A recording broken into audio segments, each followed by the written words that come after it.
হাদিস শরীফ বিবরণ দিয়েছে প্রিয় নবী মুহাম্মদুর রাসূলুল্লাহ সাল্লাল্লাহু আলাইহি ওয়াসাল্লাম নবী আমার জানিয়ে দিয়েছেন, ও আমার সাহাবীরা মনে রাখো, আমি মুহাম্মদুর রাসূলুল্লাহ সাল্লাল্লাহু আলাইহি ওয়াসাল্লাম আমি আল্লাহ পাকের নবী বলছি, ফিতরাতাল্লাহিল্লাতী ফাতারান নাস, আল্লাহ পাকের নবী জানিয়েছেন ঠিক কোরআনুল কারীমের ওই যে আয়াতটা রয়েছে, ফিতরাতাল্লাহিল্লাতী ফাতারান নাস আলাইহা, বিশ্বের দরবারে নবী মুহাম্মদুর রাসূলুল্লাহ সাল্লাল্লাহু আলাইহি ওয়াসাল্লাম এই আয়াতের ব্যাখ্যা বোঝানোর জন্যই যেন বিশ্বের দরবারে দাঁড়িয়ে বললেন, ও আমার সাহাবীরা মনে রাখো, কুল্লু মাউলুদিন ইউলাদু আলা ফিতরাতিল ইসলাম। রাসূলুল্লাহ জানিয়েছেন প্রত্যেকটা বাচ্চা, পৃথিবীর প্রত্যেকটা বাচ্চা ভূমিষ্ঠ হয় ইসলামী ফিতরাতের উপরে। সুবহানাল্লাহ বলো না কেন? কোন ফিতরাতের উপরে? ইহুদির ঘরে হোক, খ্রিস্টানের ঘরে হোক, জৈনের ঘরে হোক, বৌদ্ধের ঘরে হোক, হোক সে পৃথিবীর অন্য কোন ধর্ম অবলম্বীর ঘরে, রাসূলুল্লাহ বলতেছেন প্রত্যেকটা বাচ্চা ভূমিষ্ঠ হয় ইসলামী ফিতরাতের উপরে। এই জন্য ফিতরাত এমন শক্তি, যে শক্তি দিয়ে সে, যে শক্তি কাজে লাগিয়ে সে কোন পূর্ব জ্ঞান, পূর্ব ধারণা, পূর্ব আইডিয়া ছাড়াই সে তার আল্লাহকে চিনতে পারবে। আর একটু মন খুলে বলো, তার কাছে নবী পৌঁছাবে না, রাসূল পৌঁছাবে না, মাওলানা পৌঁছাবে না, এরপরেও তাকে বলতে হবে স্রষ্টা আছেন এবং তিনি একজন। স্রষ্টা আছেন, তিনি কয়জন? জোর করে বলেন। রাসূলুল্লাহ ওইটাই ওই হাদিসে বলতেছেন, কি চ্যাম্পিয়ন করে বলছেন, যে ঘর ঘুম পাচ্ছে নাকি, দুই একজনের মাথা নিচু হয়ে যাচ্ছে, আমি ছেড়ে দেবো বলো, আমার সেই আধ ঘন্টা হয়ে আরো 4 মিনিট হয়ে গেছে। ওই যে বলেছিলাম আধ ঘন্টা টার্গেট নিয়ে শুরু করছি, সেই আধ ঘন্টা হয়ে আরো 4 মিনিট হয়ে গেছে। এখন মোটামুটি আপনারা বুঝতে পারছেন আমার কথা, এবং আমি যেই অ্যাঙ্গেল দিয়ে আজকে এই কথাগুলো বলছি, আমার কাছে কোনোদিন এই অ্যাঙ্গেল দিয়ে আপনারা এই কথাগুলো শোনেননি। রাসূল বলতেছে কি সুন্দর করে প্রত্যেকটা বাচ্চা ইসলামী ফিতরাত নিয়ে জন্মায়, ইসলামী ফিতরাতের উপরে সে ভূমিষ্ঠ হয়। আমরা যেন বললাম তারপর, আমাদের নবী বললেন তারপর ফাবাওয়াহু ইউহাব্বিদানিহি আও ইউনাসসারানিহি আও ইউমাজ্জিসানিহি আও কামা ক্বালা আলাইহিস সালাম। প্যারা নবী মুহাম্মদুর রাসূলুল্লাহ সাল্লাল্লাহু আলাইহি ওয়াসাল্লাম আল্লাহ পাকের নবী জানিয়েছেন, এরপরে ওই বাচ্চা তার বাবা মায়ের ধর্মের প্রভাবে প্রভাবিত হয়। বাবা মা ইহুদি হলে বাচ্চাও ইহুদি হয়ে যায়, বাবা মা খ্রিস্টান হলে বাচ্চাও খ্রিস্টান হয়ে যায়, বাবা মা আগুন পূজারী হলে বাচ্চাও আগুন পূজারী হয়ে যায়। ইসলামী আল্লাহ সৃষ্টিগতভাবে যে ফিতরাতটা দিয়েছিলেন, ওই ফিতরাতটা আসছে কাজে লাগাতে। বলেছি যে সূরা ইখলাস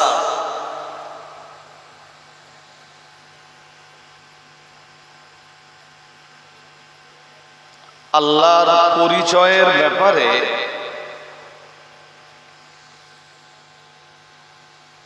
সুন্দর একটা সূরা।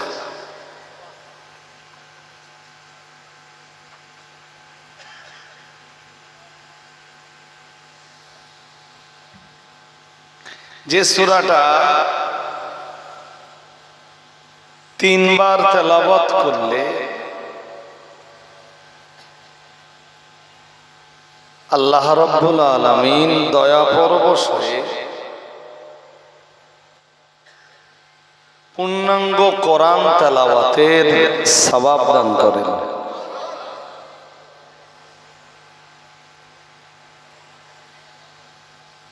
ঘুম পাচ্ছে আপনাদের নাকি? না ঘুম ঘুম ভাব কোনটা? হ্যাঁ, আমি তো এসেছি এখন একরকম এই ভাঙ্গা বাজারে।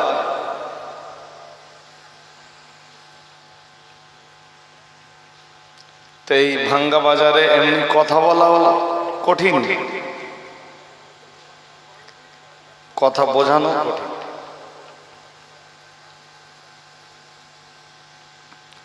একটু সতেজ হন, আমার চোখে চোখ রাখুন। কিছুক্ষণ কথা শুনলে আপনাদেরও মনে হবে যে সময়টা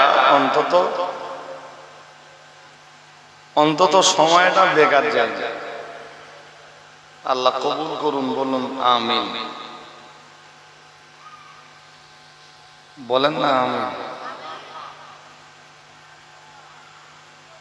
তো আমরা ফার্স্ট টাইম আধা ঘন্টার একটা টার্গেট নিই, এখান থেকে 30 মিনিট, তাহলে টাইমটা দেখি 11:36, মানে 12:06 হলে আধা ঘন্টা হলো। এখান থেকে আধা ঘন্টা, যখন থেকে বসেছি তখন থেকে না। আধা ঘন্টায় কিছুটা ধারণা আমরা নিতে পারি কিনা একটু ট্রাই করে দেখি, চেষ্টা করে দেখি। আল্লাহ কবুল করুন, বলুন আমিন। সবাই একটু বলুন আমিন। যাদের মাথা নিচু হয়ে যাচ্ছে, মাথা উঁচু করে বসতে হবে। আমি বলেছি যে চোখে চোখ রেখে বসুন।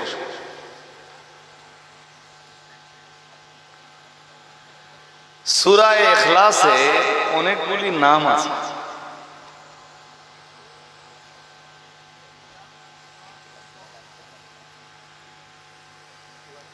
একটা নাম যেমন সূরাতুল ইখলাস, আর একটা নাম তেমন সূরাতুত তাওহীদ।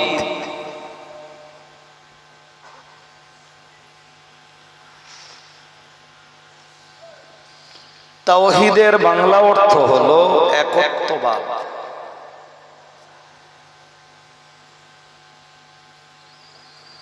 পরকালীন মুক্তি নাজাতের জন্য একত্ববাদ গুরুত্বপূর্ণ শর্ত।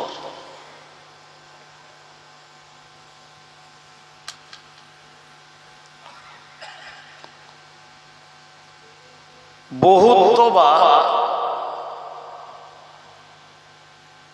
এর অন্য নাম হলো শিরক।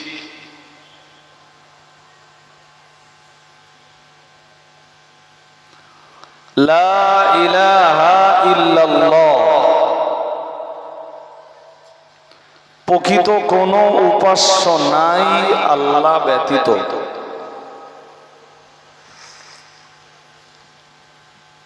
শুনছেন সবাই নাকি? প্রকৃত কোনো মাবুদ নাই আল্লাহ ছাড়া, এর নাম একত্ববাদ। আল্লাহ আছেন, আল্লাহর সঙ্গে আরো অনেকেই অনেক উপাস্য আছেন, এর নাম বহুত্ববাদ। এর নাম স্রষ্টা একজন, এর নাম একত্ববাদ। স্রষ্টা বহুজন, এর নাম বলেন বলেন বলতে হতো, এর নাম বহুত্ববাদ। এটাকে যারা লালন করে তারা বহুত্ববাদী। আমরা একত্ববাদী না বহুত্ববাদী? জোরে বলেন। খুব আওয়াজ স্লো, পিছনে যারা আছেন তারা তো কিছু বলতেছেন না। আমরা একত্ববাদী না বহুত্ববাদী? এমনকি একত্ববাদ নিয়ে যাদের মৌত হয়,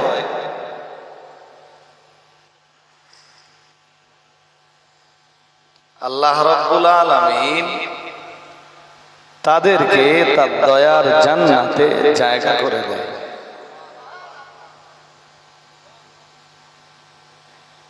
আর একটু মন খুলে বলে। আর একবার বলছি কথাটা, একত্ববাদের উপরে যাদের মৌত হয়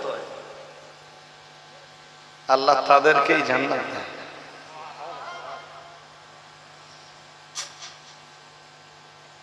বহুত্ববাদ অবলম্বীকে জান্নাত তো দেয় না, দেনই না। কি বলেছিলাম একবার, যে বহুত্ববাদের আর এক নাম শিরক। ওয়া ইউশরিকু বিল্লাহি ফাকাদ হারামাল্লাহু আলাইহিল জান্নাহ। মহান আল্লাহ জানিয়েছেন, ওয়া ইউশরিকু বিল্লাহ, মহান আল্লাহ জানিয়েছেন, আল্লাহর সঙ্গে যারা শিরক করে, বহুত্ববাদকে যারা লালন করে, বহুত্ববাদকে যারা প্রশ্রয় দেয়, বহুত্ববাদকে যারা আশ্রয় দেয়, মহান আল্লাহ জানিয়েছেন, ফাকাদ হারামাল্লাহু আলাইহিল জান্নাহ, আল্লাহ তাদের জন্য জান্নাত হারাম করে দেয়। আর তাদের জন্য যখন জান্নাত হারাম হয়ে যায়, জাহান্নাম তাদের জন্য অপরিহার্য হয়ে যায়। বলুন নাউজুবিল্লাহ, সবাই বলুন। বড্ড স্লো হয়ে যাচ্ছেন আপনারা, তাই আমি আজকে বলবো।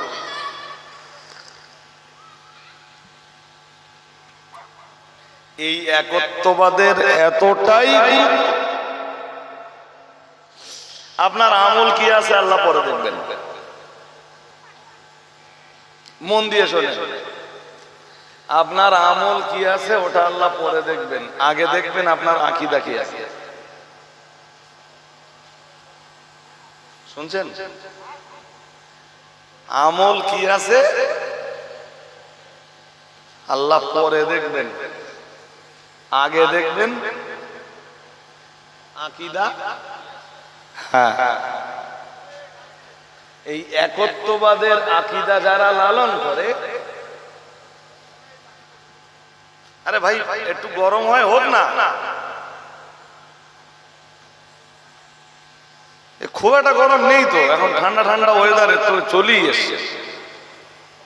আপনারা অনেকক্ষণ ওই পাখা নিয়ে পড়ে আছে, আর আমি জানে পড়ে আছি, এদিকে আপনাদের খেয়াল নেই।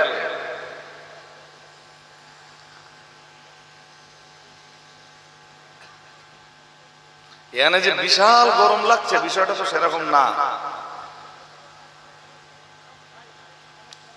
আমি আগের মজলিসে এই হালি পড়ে পাখা চালাতে দিচ্ছি না,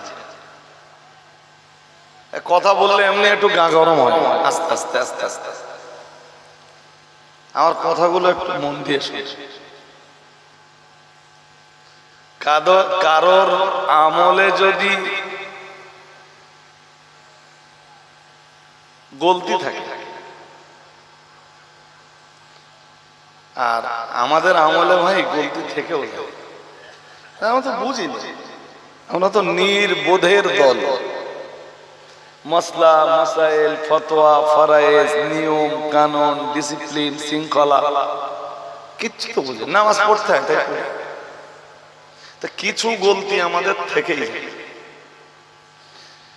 আমলে গলতি থাকলে আল্লাহ ক্ষমা করেও দিতে পারেন।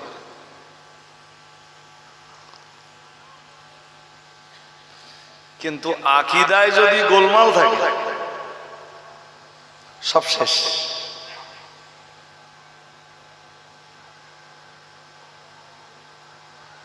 আকীদা ঠিক নেই, নামাজের মূল্য নেই। আকীদা ঠিক নেই, এক মাস রোজার মাসে শুকিয়ে থাকা। বলুন, আকীদা ঠিক নেই, হজ 5 বার কেন 55 বার করে লাভ নেই। আকীদায় গোলমাল, যাকাত দিয়েও লাভ নেই। আপনি ভাবতে পারেন যে রজব আলী সাহেব আপনি কি বলছেন, আমি ঠিক বলছি ভাই।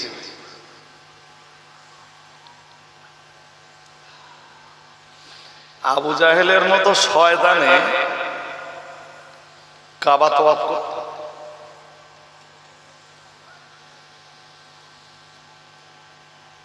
যে কাবার দিকে দেখলে সওয়াব, তওয়াব তো বহু দূরের কথা। আবু জাহেলের মতো শয়তান কাবা তওয়াব করত, নেকি না গোনা? বলো।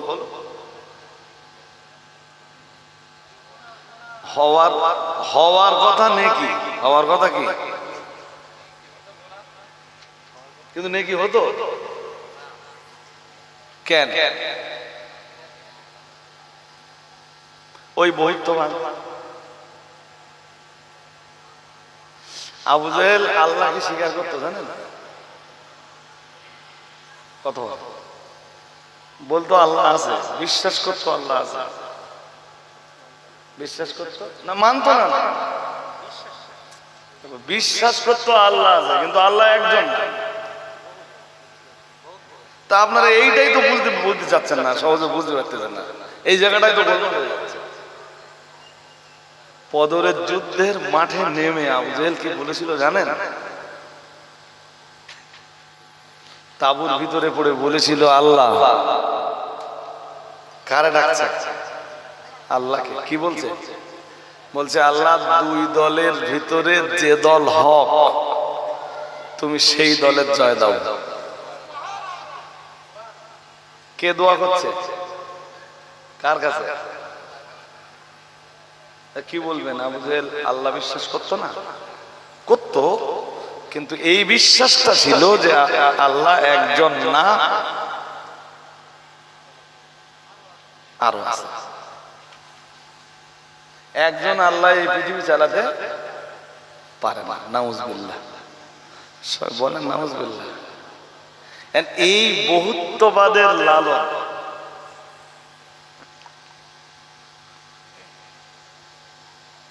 এটাই হলো শিরক।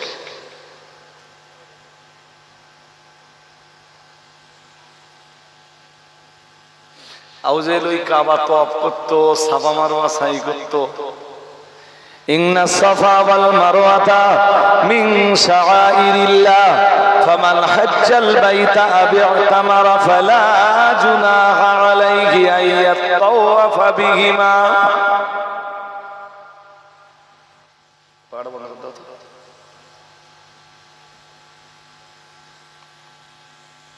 সূরা বাকারায় আছে, দ্বিতীয় পারা, আয়াত কত তাও আমি বলে দিতে পারবো। ইন্নাস সাফা ওয়াল মারওয়াতা মিন শাআইরিল্লাহ, মহান আল্লাহ জানিয়েছেন নিশ্চয়ই সাফা এবং মারওয়া মিন শাআইরিল্লাহ, আমার আল্লাহর দুইটা নিদর্শন। আমার আল্লাহর বহু নিদর্শনাবলীর ভিতরে সাফা এক নিদর্শন, মারওয়া আর এক নিদর্শন।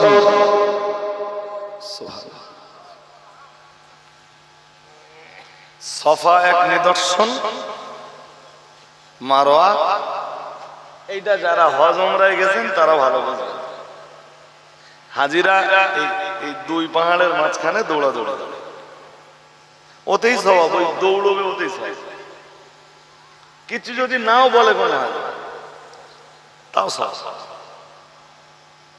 এমনকি এই দুটো পাহাড় এত গুরুত্বপূর্ণ, বসে পিরসাদ কেবলা লিখতেছেন এই দুই পাহাড়ের উপরে দাঁড়িয়ে দোয়া করলে আল্লাহর দরবারে সেই দোয়া কবুল হয়। আর একটু মন খুলে বলে, গুরুত্ব আছে না নেই? আল্লাহ এর পরে বলতেছেন যে ফামান হাজ্জাল বাইতা আও ইতামারা, আল্লাহ বলতেছেন কেউ যদি হজ করে অথবা উমরা করে, কেউ যদি, এই আয়াত পড়তে হয় ওই দুই পাহাড়ের মাঝখানে। আমি অ্যাভেলেবেল করেছি, এখনো সে দৃশ্য মনে পড়ে, খুব ভক্তির সাথে পড়তাম। ইন্নাস সাফা ওয়াল মারওয়াতা মিন শাআইরিল্লাহ ফামান হাজ্জাল বাইতা আও ইতামারা ফালা জুনাহা আলাইহি আন ইয়াতাওয়াফা বিহিমা ওয়া মান তাতাওয়া খায়রান ফাইন্নাল্লাহা শাকিরুন আলীম। খুব চ্যাম্পিয়ন আছে।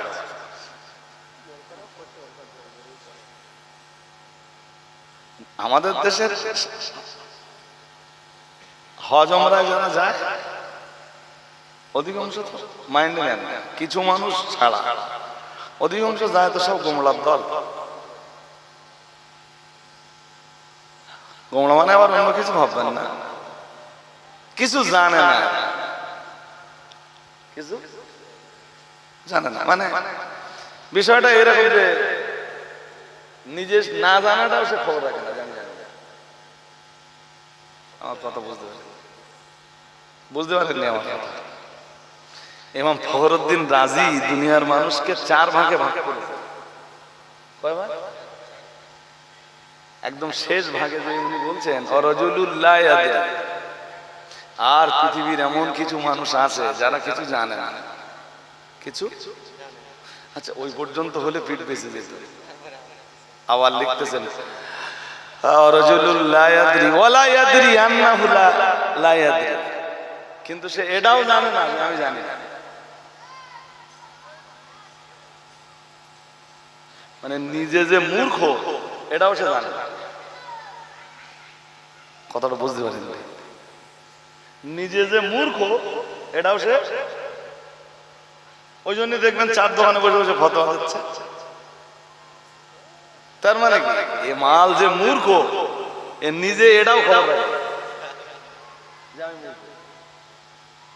আমার যে এইসব কথাবার্তা বলা 4 দোকানে বসে সাজে না, এটাও সে জানে না। এই তো আমার দেশের কন্ডিশন ভাই সাহেব, বিশাল কষ্ট হয়, বিশাল কষ্ট হয়। কার বিরুদ্ধে ফতোয়া দিচ্ছে? তা ধরুন মুফতি সাহেবের বিরুদ্ধে। সাংঘাতিক। সে লোকের হাজার হাজার ছাত্র এদেশে, হ্যাঁ, সে লোক আজও বুখারী শরীফের মতো হাদিসের দার্স দেয়।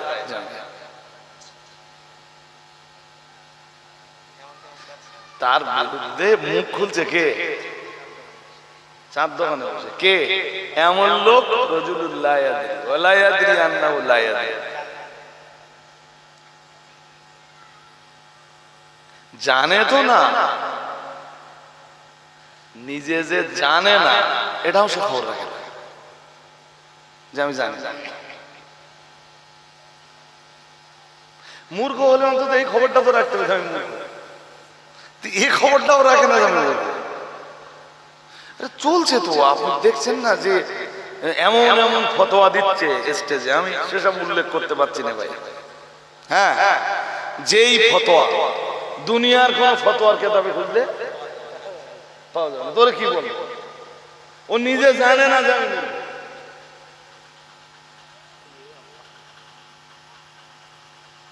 বোঝেননি কথা? খুব ভয় হয়। এ ভাই সাহেব কি ঘুমিয়ে পড়তে নাকি? মনে হচ্ছে তলা মালা পড়ে যাবে। বলো ভাই সাহেব পড়ে যাবেন তো? হ্যাঁ, আমি সেই প্রথম থেকে দেখছি বলো, বাট ইন্ডিকেট করে তো বলা যায় না তাড়াতাড়ি। প্লিজ একটু যদি পা ছেড়ে দিয়ে আমার দিকে তাকিয়ে বসতে হবে, তাহলে ঘুম পাবে না একভাবে। হ্যাঁ, একদম আদর্শ শ্রোতার মতো। তা আপনাদেরকে বলছি ভাই, যারা কম বোঝে অন্তত আপনার বোঝা উচিত যে আমি কম বুঝি।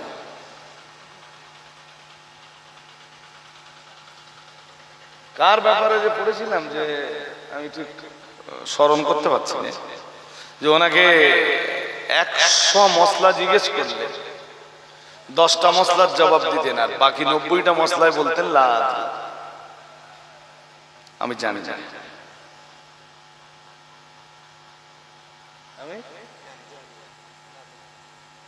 অথচ তিনি বিশ্ব সেরা একজন পণ্ডিত। 100 মশলা জিজ্ঞেস করলে 90টা মশলায় বলতেন আমি। হুজুর আপনি জানেন না? আরে বাবা যাও না, অন্যকে জিজ্ঞেস করে নাও।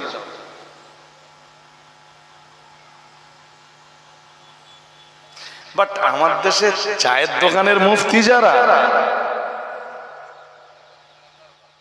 আপনি ঘুরিয়ে যদি জিজ্ঞেস করে দেখবেন যে আল্লাহর পরিচয়,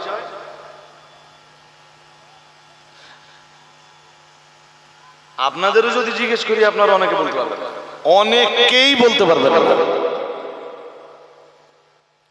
أن تؤمن بالله وملائكته وكتبه ورسله واليوم الآخر وتؤمن بالقدر خيره وشره من الله تعالى أو كما قال عليه السلام রাসূলুল্লাহ জানিয়েছেন ঈমানের আরকান হলো 6টা। ও বাবাজিরা ভাইরা, ঈমানের ওই 6 আরকানের প্রথম আরকান হলো আনতুমিনা বিল্লাহি আইয়াল ঈমানু বিল্লাহ, আল্লাহর প্রতি ঈমান আনয়ন করা। ঈমানের 6 আরকানের প্রথম আরকান হলো আল্লাহ বিশ্বাস। কি বিশ্বাস? কেমন বিশ্বাস? বিশ্বাসের পদ্ধতি কি? বিশ্বাসের ধরন কি? বিশ্বাসের কাইফিয়ত কি? কি বিশ্বাস করলে আমার ভিতরে ঈমান আসবে?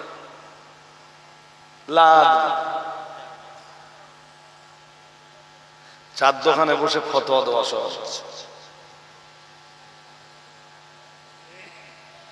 আল্লাহর প্রতি ঈমান আনতে গেলে আমার কাছে শুনে নেন, ছোট ছোট করে দেখেন, যদি মনে থাকে, থাকবে না মনে সব কথা। আল্লাহর প্রতি ঈমান আনতে গেলে প্রথম যেটা লাগবে সেটা হলো আল্লাহর উজুদের উপরে ঈমান। কিসের উপরে? এটাই তো বলতে পারবেন না। আল্লাহর উজুদ, উজুদ ও জিম ও দাল কি হয়? উজুদ ও জিম ও দাল। উজুদ, উজুদ মানে অস্তিত্ব। উজুদ মানে, আমি এত রাত্রে আপনাদের ঈমান শেখাচ্ছি, লোকে তো আমার বলে আইসিডিএস এর পড়া হলেও তো কিছু করার নেই। আমার সমাজ তো জানে না। অন্যের সমালোচনা করার চাইতে নিজের ঈমানের কন্ডিশনটা দেখে নেওয়া। হ্যাঁ, ঈমানের 6 আরকানের প্রথম আরকান আল্লাহর প্রতি বিশ্বাস, আল্লাহর প্রতি ঈমান। আল্লাহর প্রতি ঈমানের যা যা কাইফিয়ত আছে, প্রথম কাইফিয়ত তুমি আল্লাহর অস্তিত্বকে বিশ্বাস করো। আল্লাহর কোরআনের একটা আয়াত আছে, আল্লাহ বলেছেন, মন দিয়ে শুনুন, আল্লাহ বলেছেন, পরপর দুটো আয়াত শোনাবো, হ্যাঁ, মন দিয়ে শুনে। এক আয়াত আল্লাহ বলেন, ওমা কুননা মুআযযিবিনা হাত্তা নাবআসা রাসূলা। মহান আল্লাহ জানিয়েছেন, যে জাতির কাছে আমি নবী পাঠাইনি, যে জাতির কাছে আমি রাসূল পাঠাইনি, মহান আল্লাহ জানিয়েছেন ওই জাতিকে আমি কোনো শাস্তি দিব না।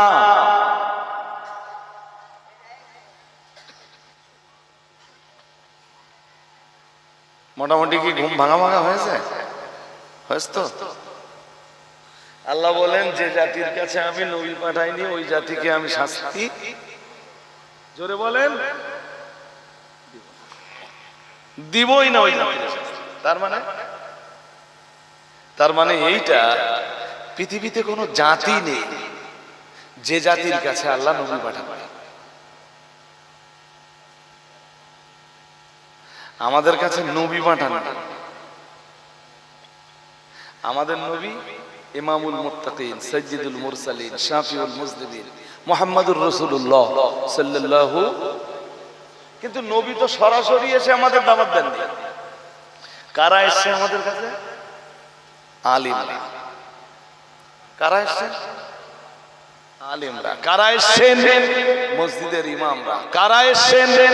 খতিবরা। কারা এসেছেন? উলামায়ে কেরাম। কারা এসেছেন? হুফাজে ইজাম। কারা এসেছেন? মুবাল্লিগিন ইদাম। কারা এসেছেন? ওয়াইজিন হাজরাত। কারা এসেছেন? মুযাক্কিরিন হাজরাত।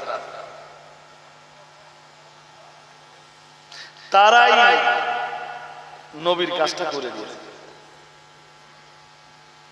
সুবহানাল্লাহ। আরেকটু মন খুলে বলুন। এই জন্য আল্লাহ কোরআনের অন্য আয়াতে বলতেছেন, লিকুল্লি কওমিন হাদ।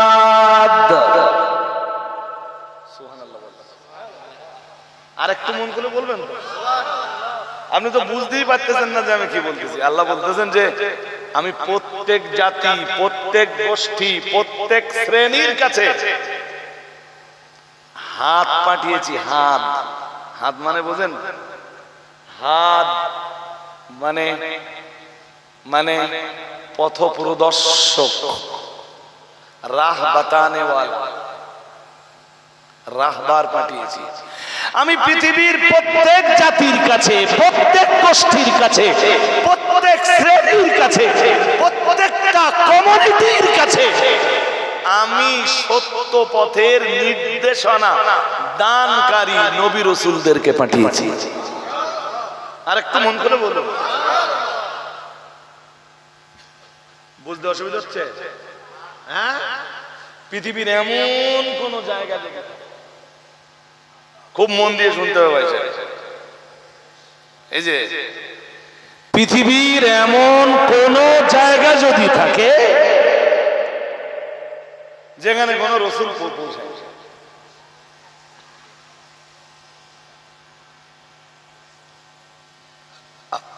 সে নামাজের দাওয়াত পায় না। নামাজের দাওয়াত পায়নি, রোজা রাখার দাওয়াত, আরে সে যে রোজা রাখবে সে দাওয়াতই পায় না। সে যে নামাজ পড়বে সে কোনো দাওয়াতও, কোনটা হারাম কোনটা হালাল এ ব্যাপারে তার কোনো তার কাছে কোনো মেসেজ জোরে বলে, তার ব্যাপারে কি হবে এটা একটু চিন্তা ভাবনা করে আপনারা বলেন দিন। বাস্তবে পৃথিবীর এমন কোন জায়গা যদি থাকে যেখানে কোনো হাত যায় না, যেখানে কোনো হাদি পৌঁছায় যায়, যেখানে কোনো পথ নির্দেশনা দানকারী পৌঁছায় যায়, নবী রাসূল পৌঁছায় যায়, আলেম ওলামা পৌঁছায় যায়, যেখানে কোনো মৌলানা যায়নি, কোনো খতিব যায়নি, কোনো ইমাম পৌঁছাতে পারে, তা তার কন্ডিশন কি? তার ব্যাপারে দুনিয়া বড় বড় ওলামারা লিখেছেন যে আল্লাহ হারাম হালালের ব্যাপারে তাকে পাকড়াও করবেন না। শুনছেন নাকি? হারাম হালাল, জায়েজ না জায়েজ, করণীয় বর্জনীয় এসব ব্যাপারে আমার আল্লাহ তাকে পাকড়াও করবেন না, কিন্তু তাওহীদের ব্যাপারে আল্লাহ তাকে ধরবেন। বুঝতে পারছেন কিছু? তাওহীদের ব্যাপারে আল্লাহ তাকে কেন কেন এই প্রশ্নের জবাব আপনাদের কাছে নেই। শুনবেন তাহলে, তাওহীদের ব্যাপারে আমার আল্লাহ কেন তাকে পাকড়াও করবেন এ ব্যাপারে আমার আল্লাহ বিবরণ দিতে যে কোরআনুল কারীমে জানিয়েছেন, ফিতরাতাল্লাহিল্লাতী ফাতারান নাস আলাইহা, ফিতরাতাল্লাহিল্লাতী ফাতারান নাস আলাইহা। মহান আল্লাহ জানিয়েছেন আল্লাহর দেওয়া ফিতরাত ওইটা যার উপরে তিনি তাকে সৃষ্টি করেছেন।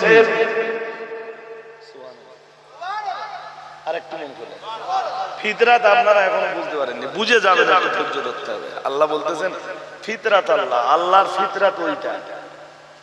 কোনটা? আমরা বললাম কোনটা? আল্লাহ বলতেছেন আল্লাতী ফাতারান নাসা আলাইহা, যেটা দিয়ে মানুষকে সৃষ্টি করা হয়, যেটা দিয়ে মানুষকে জোরে বলেন সৃষ্টি করা হয়েছে। বেশ, এবার বুঝে যাবেন, বাইরে মন দেন না, বুঝে যাবেন।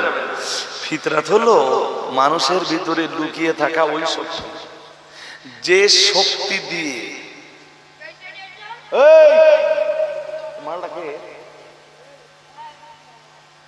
ফিতরাত হলো মানুষের ভিতরে লুকিয়ে থাকা ওই শক্তি, যে শক্তি দিয়ে কোনো পূর্ব জ্ঞান ছাড়াই, কোনো পূর্ব আইডিয়া ছাড়াই, কোনো পূর্ব ধারণা ছাড়াই সে তার মালিককে চিনতে পারে। সুবহানাল্লাহ বললেন না তো? আর একটু মন খুলে বলেন, বলুন তো ফিতরাত কি? এখনো মাথায় যায়নি। ফিতরাত হলো মানুষের ভিতরে লুকিয়ে থাকা ওই শক্তি, যে শক্তি দিয়ে মানুষ কোনো পূর্ব জ্ঞান, পূর্ব ধারণা, পূর্ব আইডিয়া ছাড়াই সে আল্লাহকে চিনতে পারে। কোন শক্তি দিয়ে? ফিতরাতি শক্তি। কোন শক্তি দিয়ে? আমি বলছি আপনারা এই মজলিসে যারা আছেন, আপনারা অধিকাংশরাই ফিতরাতি সেই শক্তিটা মোটে কাজে লাগায় না। যখন মোটামুটি কাজে লাগানোর মতো হয়েছিলেন, তখন সময়টা কেটে গেছে ফুটবল খেলতে খেলতে। যখন মোটামুটি জ্ঞানের বিকাশ হয়, একটা বাচ্চার, একটা ছেলে আমরা ধরে দিই, ও তখন কি করে? খেলাধুলো কেটে যায়। এরপরে যখন আরেকটু চেতনা বাড়ে, তখন লোকের মেয়ের পিছনে ঘুরে বেড়ায়। না বড্ড ভুল হয়ে যাচ্ছে? কি সব ইংরেজিতে বলে, কি বলে আমি জানি না, সব ভালো হয় স্যার। তো একটা পিরিয়ড কেটে যায় তার খেলাধুলা, এরপরে আর একটা পিরিয়ড তার কেটে যায় কি লাভ, না কি বললে? লাভ মানে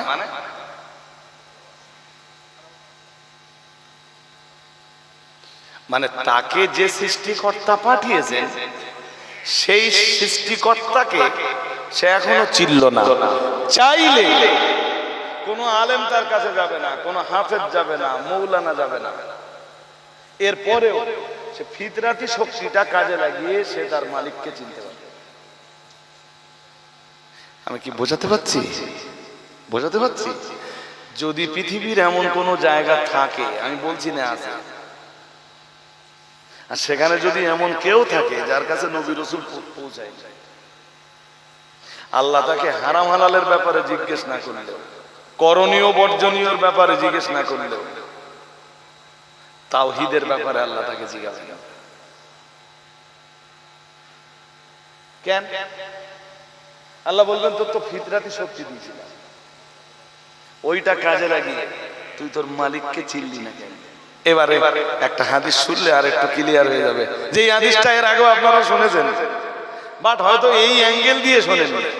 কি হাদিস শরীফ বিবরণ দিয়েছে প্রিয় নবী মুহাম্মদুর রাসূলুল্লাহ সাল্লাল্লাহু আলাইহি ওয়াসাল্লাম, নবী আমার জানিয়ে দিয়েছেন, ও আমার সাহাবীরা মনে রাখো, আমি মুহাম্মদুর রাসূলুল্লাহ সাল্লাল্লাহু আলাইহি ওয়াসাল্লাম, আমি আল্লাহ পাকের নবী বলছি, ফিতরাতাল্লাহিল্লাতী ফাতারান নাস, আল্লাহ পাকের নবী জানিয়েছেন, ঠিক কোরআনুল কারীমের ওই যে আয়াতটা রয়েছে, ফিতরাতাল্লাহিল্লাতী ফাতারান নাস আলাইহা, বিশ্বের দরবারে নবী মুহাম্মদুর রাসূলুল্লাহ সাল্লাল্লাহু আলাইহি ওয়াসাল্লাম এই আয়াতের ব্যাখ্যা বোঝানোর জন্যই যেন বিশ্বের দরবারে দাঁড়িয়ে বললেন, ও আমার সাহাবীরা মনে রাখো, কুল্লু মাউলুদিন ইউলাদু আলা ফিতরাতিল ইসলাম। রাসূলুল্লাহ জানিয়েছেন, প্রত্যেকটা বাচ্চা, পৃথিবীর প্রত্যেকটা বাচ্চা ভূমিষ্ঠ হয় ইসলামী ফিতরাতের উপরে। সুবহানাল্লাহ বলো না কেন? কোন ফিতরাতের উপরে? ইহুদির ঘরে হোক, খ্রিস্টানের ঘরে হোক, জৈনের ঘরে হোক, বৌদ্ধের ঘরে হোক, হোক সে পৃথিবীর অন্য কোন ধর্ম অবলম্বীর ঘরে, রাসূলুল্লাহ বলতেছেন প্রত্যেকটা বাচ্চা ভূমিষ্ঠ হয় ইসলামী ফিতরাতের উপরে। এই জন্য ফিতরাত এমন শক্তি, যে শক্তি দিয়ে সে, যে শক্তি কাজে লাগিয়ে সে কোন পূর্ব জ্ঞান, পূর্ব ধারণা, পূর্ব আইডিয়া ছাড়াই সে তার আল্লাহকে চিনতে পারবে। আর একটু মন খুলে বলো, তার কাছে নবী পৌঁছাবে না, রাসূল পৌঁছাবে না, মাওলানা পৌঁছাবে না, এরপরেও তাকে বলতে হবে স্রষ্টা আছেন এবং তিনি একজন। স্রষ্টা আছেন, তিনি কয়জন? জোর করে বলেন। রাসূলুল্লাহ ওইটাই ওই হাদিসে বলতেছেন, কি চ্যাম্পিয়ন করে বলছেন, যে ঘুম পাচ্ছে নাকি, দুই একজনের মাথা নিচু হয়ে যাচ্ছে, আমি ছেড়ে দেবো বলো, আমার সেই আধ ঘন্টা হয়ে আরো 4 মিনিট হয়ে গেছে। ওই যে বলেছিলাম আধ ঘন্টা টার্গেট নিয়ে শুরু করছি, সেই আধ ঘন্টা হয়ে আরো 4 মিনিট হয়ে গেছে। এখন মোটামুটি আপনারা বুঝতে পারছেন আমার কথা, এবং আমি যে অ্যাঙ্গেল দিয়ে আজকে এই কথাগুলো বলছি, আমার কাছে কোনোদিন এই অ্যাঙ্গেল দিয়ে আপনারা এই কথাগুলো শোনেননি। রাসূল বলতেছে কি সুন্দর করে প্রত্যেকটা বাচ্চা ইসলামী ফিতরাত নিয়ে জন্মায়, ইসলামী ফিতরাতের উপরে সে ভূমিষ্ঠ হয়। আমরা যেন বললাম তারপর, আমাদের নবী বললেন তারপর ফাবাওয়াহু ইউহাব্বিদানিহি আও ইউনাসসারানিহি আও ইউমাজ্জিসানিহি আও কামা ক্বালা আলাইহিস সালাম। প্যারা নবী মুহাম্মদুর রাসূলুল্লাহ সাল্লাল্লাহু আলাইহি ওয়াসাল্লাম, আল্লাহ পাকের নবী জানিয়েছেন এরপরে ওই বাচ্চা তার বাবা মায়ের ধর্মের প্রভাবে প্রভাবিত হয়। বাবা মা ইহুদি হলে বাচ্চাও ইহুদি হয়ে যায়, বাবা মা খ্রিস্টান হলে বাচ্চাও খ্রিস্টান হয়ে যায়, বাবা মা আগুন পূজারী হলে বাচ্চাও আগুন পূজারী হয়ে যায়। ইসলামী আল্লাহ সৃষ্টিগত ভাবে যে ফিতরাতটা দিয়েছিলেন, ওই ফিতরাতটা আসছে কাজে লাগাতে। আমার কথা বুঝতে অসুবিধা হচ্ছে? হ্যাঁ, হাজিরিনে মজলিস, আপনি নিজেকে নিয়ে একটু ভাবুন যে আপনি ফিতরাতটা কখনো কাজে লাগিয়েছেন?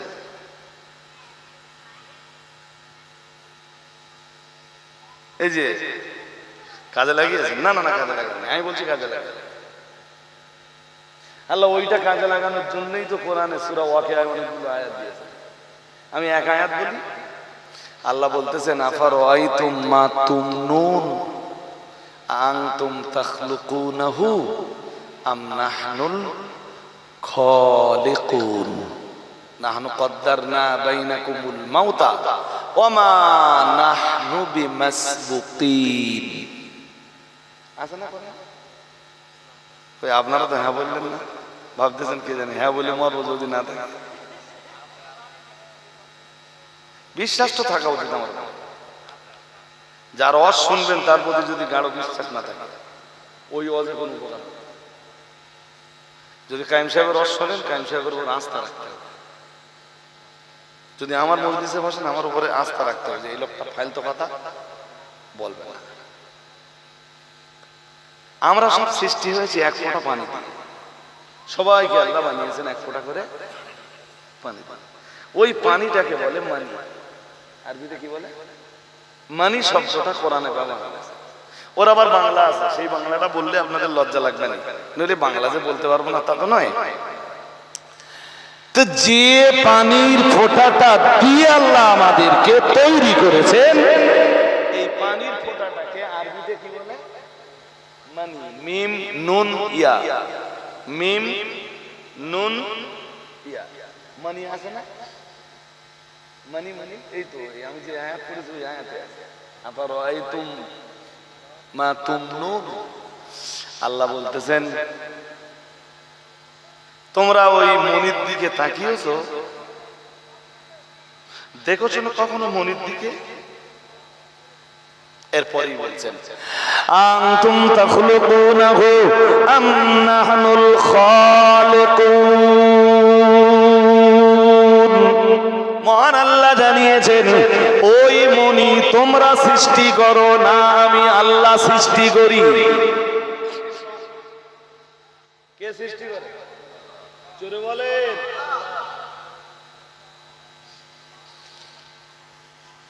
চাচা বিয়ে কত বছর হয়েছে? তো বলে 40 বছর। এটা নিয়ে কোনোদিন গবেষণা করেছো চাচা?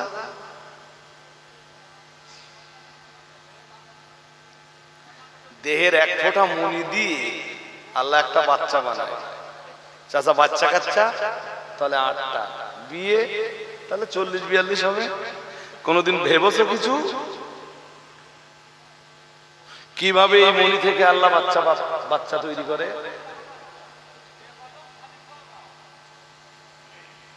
না, দেহে যে শক্তিটা, যে ফিতরাতটা আল্লাহ তোমাকে দিয়েছেন, যে ফিতরাতের উপরে আল্লাহ তোমায় সৃষ্টি করেছেন, ফিতরাতি শক্তিটা কোনোদিন কাজে লাগালে না।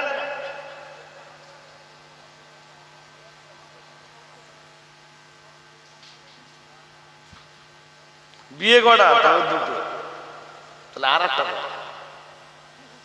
বলে যা বিপদে আছি ভাই। কেন, কি হয়েছে? খুব মুসিবতে আছে। কেউ যদি ডবল বিয়ে করতে চায় আমার খবর দিস, আমি যে তার পা জড়িয়ে দেব। বুঝতে পারেন পেরেছেন কি? হ্যাঁ, আমি এমন লোকের কথা শুনেছি, বলে কেউ যদি ডবল বিয়ে করতে চায় আমারে বলিস ভাই, আমি যে তার পা জড়িয়ে ধরবো, সে যেন ডবল না মারে। বিয়ে দুটো তিনটে করা যায়, বিয়ের পরেও লোকের মেয়ের পিছনে ঘুরে বেড়ানো যায়। বাট আল্লাহ যে মানিটা দিয়ে এই বংশধারাকে অব্যাহত রেখেছে, এইটা নিয়ে কেউ ভাবলে না যে স্রষ্টা আমি না স্রষ্টা আল্লাহ।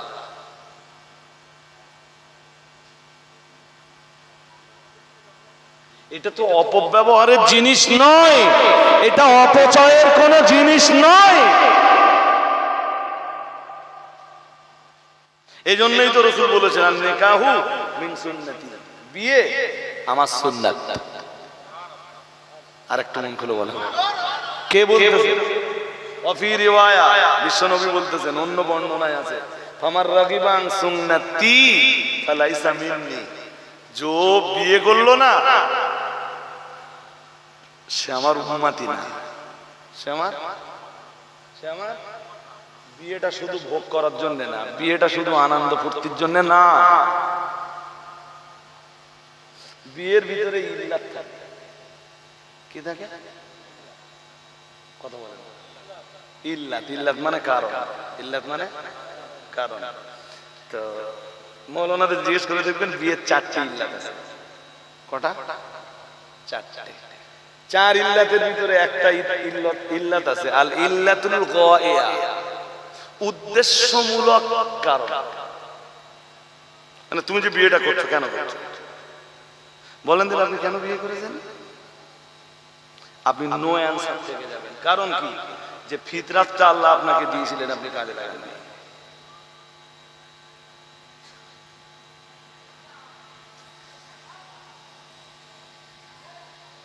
আপনি ভেবেছেন কি যে বিয়েটা ওটা আনন্দ ফুর্তির ব্যাপার, যে যেমন ভাববে তার সংসার একদম পরিষ্কার বলে দিচ্ছি। কোনদিন যদি এরকম কোন মজলিস পাই যে কেউ বিয়ে করতে যাবে কালকে, আজকে রাত্রি আমার দাওয়াত করেছে, সেই মজলিসে এসে আমি শুধু নেকাহ সম্বন্ধে 1-1.5 ঘন্টা 2 ঘন্টার একটা আলোচনা রেখে দেব, একদম নির্ভেজাল, সেও কোরআন হাদিস দিয়ে। আজকে যেটা বলছি আপনার এই ফিতরাতি শক্তিটা, আপনার ভিতরে লুকিয়ে থাকা এই শক্তিটা একটু আপনি প্লিজ পায়ে ধরে বলছি একটু কাজে লাগান। আল্লাহ বলেছেন আফালা ইয়াতাদাব্বারুনাল কুরআনা আম আলা কুলুবিন আকফালুহা, চিন্তা ভাবনা কিচ্ছুই করলেন না জীবনে। এরপরে আমার আল্লাহ কোরআনুল কারীমে আরো জানিয়েছেন সূরাতুল ওয়াকিয়ার ভিতরে, ও বাবাজিরা ভাইরা, সব আয়াতগুলো পড়লে রাত অতিবাহিত হয়ে যাবে, আলোচনা আমি শেষ করতে পারবো না। মহান আল্লাহ জানিয়েছেন আফারাআইতুম মা তাহরুসুন আনতুম তাসরাউনাহু আম নাহনুস সারিউন। মহান আল্লাহ জানিয়েছেন আফারাআইতুম মা তাহরুসুন। আগে বলেছেন তারা কি মনি নিয়ে ভাবে না? তোমরা কি মনি নিয়ে একটু গবেষণা করলে না? পরে কি বলতেছেন জানেন? আরো ভাইটাল আল্লাহ বলতেছেন আফারাআইতুম মা তাহরুসুন, তোমরা যে মাঠে যে চাষাবাদ করতেছো এইটা নিয়ে একটু ভাবলে না? চাষা সারা জীবন চাষ করেছে, জীবনে চাষবাসের ভিতর দিয়ে আল্লাহর অস্তিত্বের সন্ধান পায়নি। তার মানে কি? আল্লাহ ভিতরে যেটা দিয়েছেন এটা কাজেই লাগে।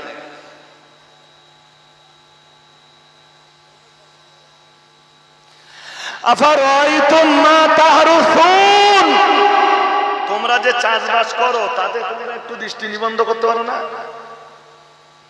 এই চাষবাসের ভিতর দিয়ে তুমি কি তোমার রবের অস্তিত্বের সন্ধান খুঁজে পেতে পারো না? তুমি কি তোমার রবের যে তারবিয়াত বোঝেন? বোঝেন না? তারবিয়াতের বাংলা লালন পালন। তোমার রব এই তামাম সৃষ্টিকে কিভাবে লালন পালন করতেছেন, তুমি মাঠে যে চাষ করতেছো ওর ভিতরে একটু খুঁজে দেখো, তুমি তোমার রব্বুল আলামিনের সন্ধান পেয়ে যাবে। ওই যে সূরা ফাতিহা পড়তেছেন আর বলতেছেন আলহামদুলিল্লাহি রাব্বিল,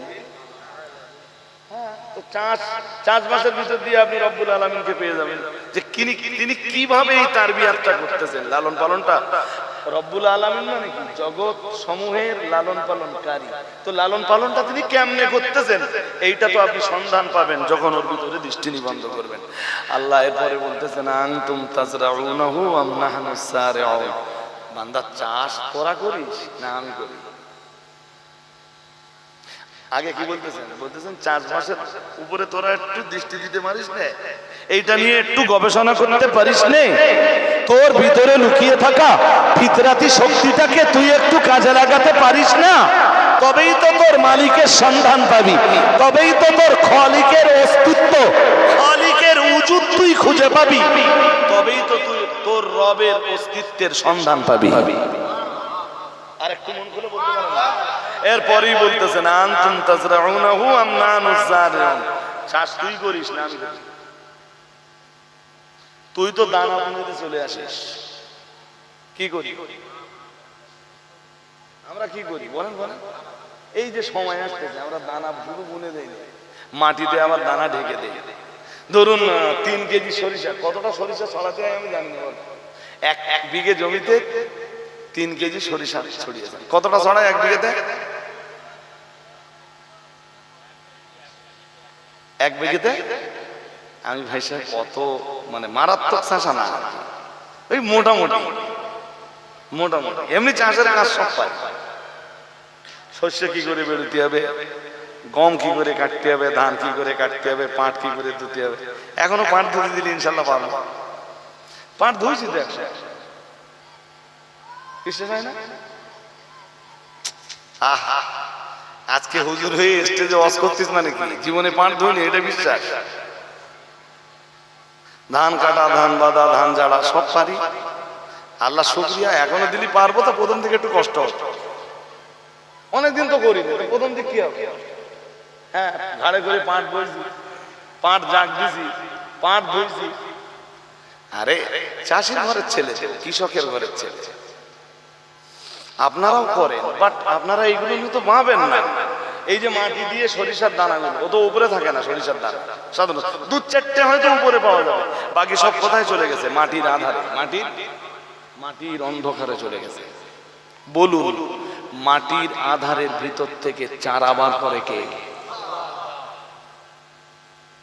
বীজের অঙ্কুরোদ্গম হওয়ার জন্য, মানে বীজ থেকে চারা বার হওয়ার জন্য যা যা লাগে তার ভিতরে একটা হলো সূর্যের আলো। সূর্যের, জোরে বলেন কিসের আলো? সূরা নূহ 29 পারা। মালাকুম লা তারজুনা লিল্লাহি ওয়াকারা, মহান আল্লাহ জানিয়েছেন কি হলো তোমাদের, তোমরা আল্লাহকে সম্মান করো না। কে বলতেছে? আল্লাহ। কি বলতেছেন? বলতেছেন কি হলো তোদের, তোরা আল্লাহর সম্মান করিস না সাজদা দেওয়ার ভিতর দিয়ে, তোরা আল্লাহর সম্মান করিস না রুকু করার ভিতর দিয়ে, তোরা আল্লাহর ইবাদতের ভিতর দিয়ে আল্লাহকে সম্মান জানাস না। কি হলো তোদের, কি সমস্যা তোদের? কি হলো, কি সমস্যা তোদের বল? লা তারজুনা লিল্লাহি ওয়াকারা, তোরা আল্লাহর সম্মান দিস না কেন? দিস না কেন? এরপরই আল্লাহ বলতেছেন আলাম তারাও কাইফা খালাকাল্লাহু সাবআ সামাওয়াতি তিবাকা। সুবহানাল্লাহ। আল্লাহ বলতেছেন তোমরা তাকিয়ে দেখো না আকাশের দিকে, কিভাবে আমি 7 আকাশ বিনা খুঁটিতে, বিনা পিলিয়ারে তোমাদের মাথার উপরে দাঁড় করিয়ে দিলাম। কে বলছে? এরপরে বলতেছেন শুধু তাই না বান্দা, ওর আগের একটা কি বললাম, কাইফা খালাকাল্লাহু সাবআ সামাওয়াতিন তিবাকা ওয়া জাআলাল কামারা ফীহিন্না নূরা ওয়া জাআলাশ শামসা সিরাজা।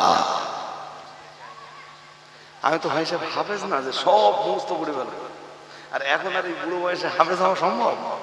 এখন সবচেয়ে বেশি প্রবলেম হয় কি জানেন, যে কোনো একটা সূরা পড়তে পড়তে ওই একবার দুবার তিনবার পড়লে হয়তো এক রুকু দু রুকু তিন রুকু জেনে চলে এলো, বাট খানিকটা পড়তে পড়তে না সবচেয়ে বেশি মন যায় যে এই আয়াতের ভিতরে আল্লাহ কি দিয়েছেন এইটা একটু খতিয়ে দেখি, বুঝেননি? খানিকটা পড়লাম তো, পড়ার পরে মনের ভিতরে কি আছে এইটা একটু খতিয়ে দেখি। তো আল্লাহ ওই আয়াতে সূর্যের কথা বলতেছে, ওয়াজাআলাশ শামসা ফিহা সিরাজা। তোমরা দেখো না, বুঝতেই পারছি 26 হয়ে গেছে এমনি। ভাই সাহেব একটু এগিয়ে আসবেন, পিছনে জায়গা নেই। আমি এই দিক দিয়ে যখন আসছি ওই যে পুল আছে না পিছনে পিছনে মেন রাস্তার উপরে, পলি দেখি কটা সিগারেট খাচ্ছে। তা আমি আমার একটু জোর করে বলো না কে, এটা বেয়াদব কি উত্তর দিলে জানেন, বলে আমি সিগারেট খাচ্ছি। মানে ওর কাছে সিগারেট খাওয়াটা কি গৌরব।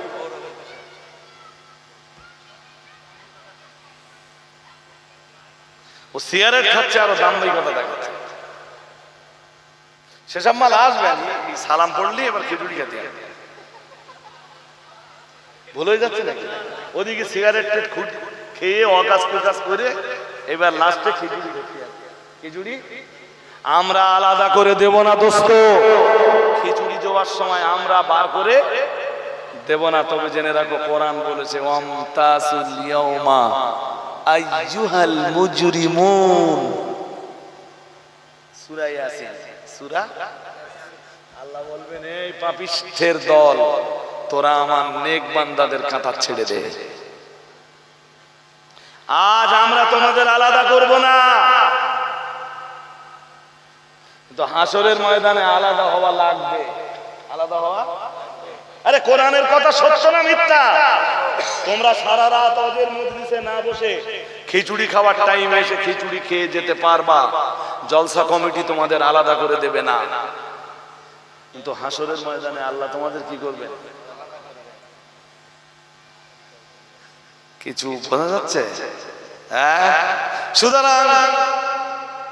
সুতরাং আপনাদের ভিতরে লুকিয়ে থাকা একত্ববাদ মজবুত হোক। আল্লাহ এরপরে সূরা ওয়াকিয়ায় আরো অনেক কথা বলেছে, তোরা আল্লাহর অস্তিত্বের সন্ধান পাস না।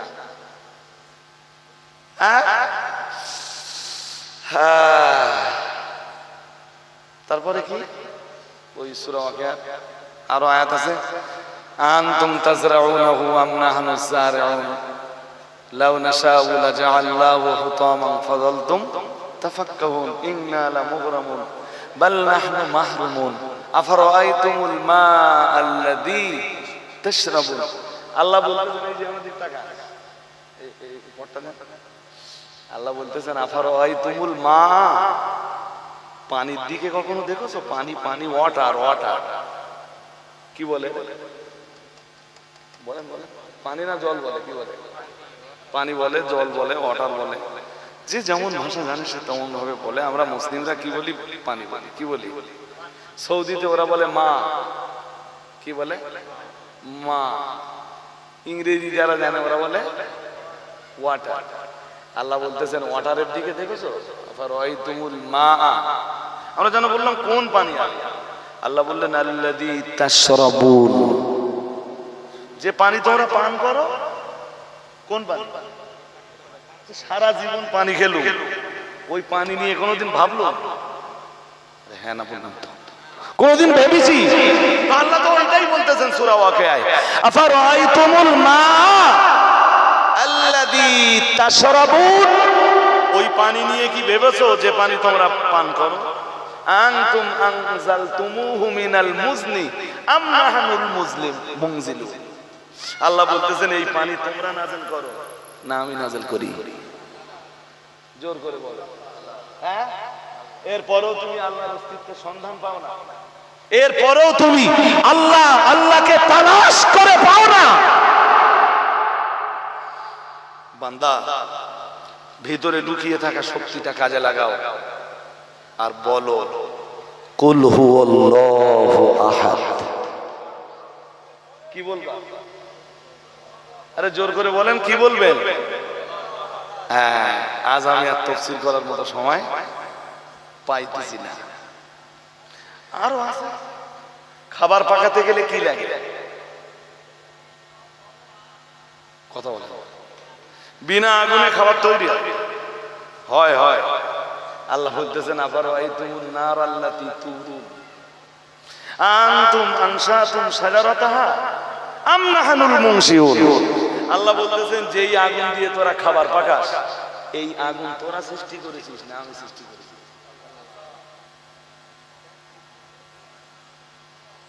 অধিকাংশ মজলিসে তো হুড়ুহুড়ি গুদগুদিটা বেশি হয়। হুড়ুহুড়ি গুদগুদি মানে কি? কোরআন হাদিসের কোনো আলোচনা নেই। আপনারা দেবকের মানুষ, দেবক পার্শ্বস্থ এলাকার মানুষ বলে আমার এই কোরআন হাদিসের বয়ান শুনতেছেন। হ্যাঁ, বাট এই রকম নির্ভেজাল কোরআন হাদিসের বয়ান যদি করা হয়, বহু মজলিস আছে শ্রোতা শুনবেই না। তারা আসতেছে ঘটনা শোনার জন্য। আপনার চেতনার জাগরণ কি করে করবে? আপনার বিবেকের দরজা কেমনে খুলবে? আপনার ভিতরে লুকিয়ে থাকা ফিতনাতি সেই শক্তি জাগরণ ভিতরে কেমনে ঘটবে যদি কোরআন সুন্নাহের কিছু বয়ান আপনারা না শোনেন? একদিন নিজে নিজে চেষ্টা করে তো পারেন না, তাহলে ভালো মৌলানাদের কাছে বসতে হবে বিবেকের দরজা খুলবার জন্য। আল্লাহ আপনাদের তৌফিক দান করুন, বলুন আমিন। আমি এই প্রথম দিকে একটু রাগ করতেছিলাম, মনে আছে আপনাদের? কেন বলেন? রাগ করতেছিলাম কেন? হ্যাঁ, যে হুজুরের কাছে মনে করবেন যে আমরা অশুনব, সেই হুজুরের জন্য কখনো কালেকশন ফেলে রাখবেন না। এটা আপনাদের বলে যাচ্ছে।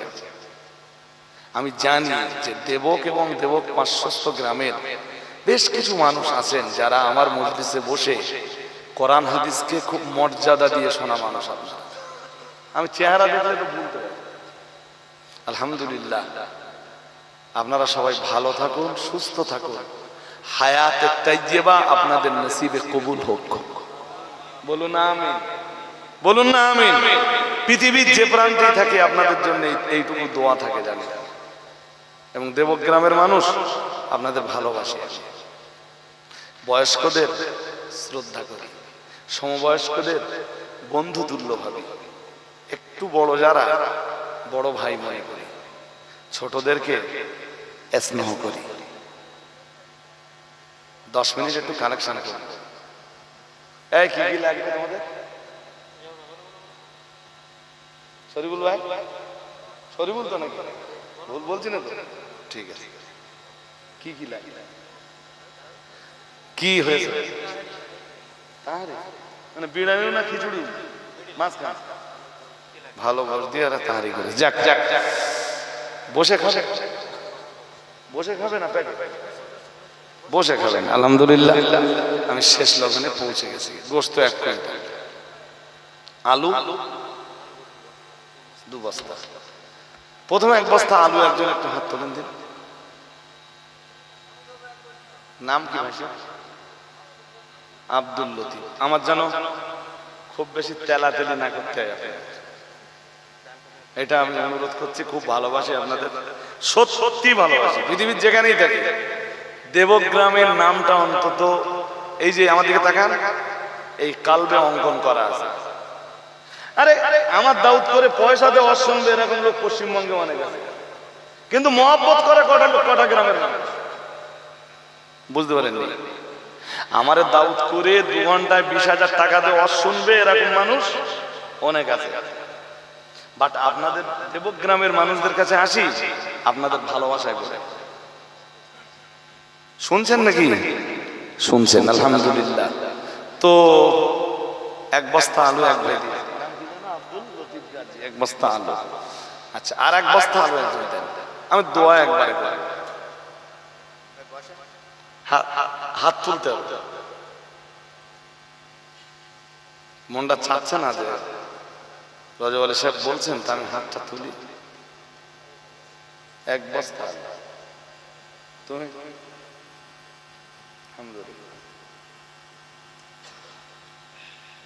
আপনারা কেউ বলতেছেন না তো, নিজেই লিখতেছে। আমার মানে অন্যের নাম নিজে নিজে লিখছিল, এখন আর কি করবো নিজের নাম লিখতে, যে হুজুর বলতে কেউ তখন হচ্ছে না, আমি দেই এটা মান সম্মানের ব্যাপার। এতগুলো ক্যামেরা আর আপনারা দেবকের মানুষ, ওয়াজ আওয়াজ শোনা মানে ইনশাল্লাহ আমার ডাকলে আমি চলে আসবো। খুব ভালো হয় ভাই, আর মাইক ফাইক না দিয়ে যদি মসজিদে কোনোদিন ডাকে, লোকজন সব আসতে হবে, আমি চলে আসবো, এসে একদিন সূরা ইখলাসের আলোচনা শোনাবো, শুধু তাওহীদের ব্যাপার। আজকে তো মোটামুটি একটা শুরু করেছিলাম, আবু তালেব মন্ডল 250 টাকা দিয়েছেন, 2 বস্তা আলু হয়ে গেছে। চাল কতটা লেগেছে? 1 কুইন্টাল। 1 কুইন্টাল 70 আছে, ওরে সাংঘাতিক। 50 কেজি চাল একজন দেন, পারবেন? যার বাড়ি ধান চাল আছে ইনশাল্লাহ একটু মন নরম করে একটু বলেন 50 কেজি চাল হবে? হবে? মুফতি সাহেব এখানে কড়াই বেরিয়েছে 9টায় 15 গিয়েছে, হবে না? আচ্ছা 25 কেজি করে দেন, হাত তোলেন দিন কে কে দেবেন? 25 25 25 হবে নি? তাহলে আর সালাম না পড়ে কি করে? দোয়া করতে, সালাম করে খাওয়ার ব্যবস্থাটা করতে।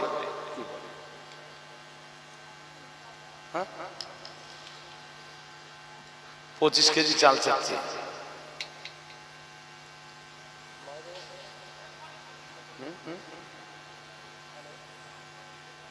ভাইয়েরা তাই দিচ্ছেন আর মায়েরা। 25 কেজি চাল। হাবিজুল মিস্ত্রি 25 কেজি চাল, আল্লাহ কবুল করুন, বলুন আমিন। এই ছেলেরা বলো না আমিন। নারা তাকবীর। 2 নম্বরে 25 কেজি, একটু বলেন। 12টা 38 সময় বলো, হ্যাঁ করে চলে যায়। 12টা 38 হয়ে গেছে। 25 কেজি চাল চাচ্ছিল, কারণ মন চাচ্ছে না যে হুজুর একটু আমি হাতটা তুলছি? কেউ আছেন 25 কেজি চাল?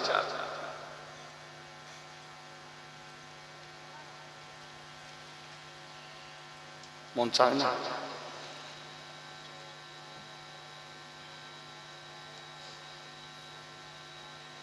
হবে? গোপন 25 কেজি চাল। নারায়ে তাকবীর, নারায়ে তাকবীর। 3 নম্বরে 25 কেজি চাল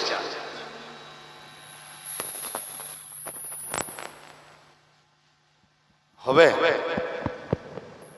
নম্বর 3, মজলিস থেকে অন্তত একটা হাত উঠুক। কোন ভাগ্যবান আছেন এই মজলিসে? 25 কেজি চাল হবে না? ওই একজন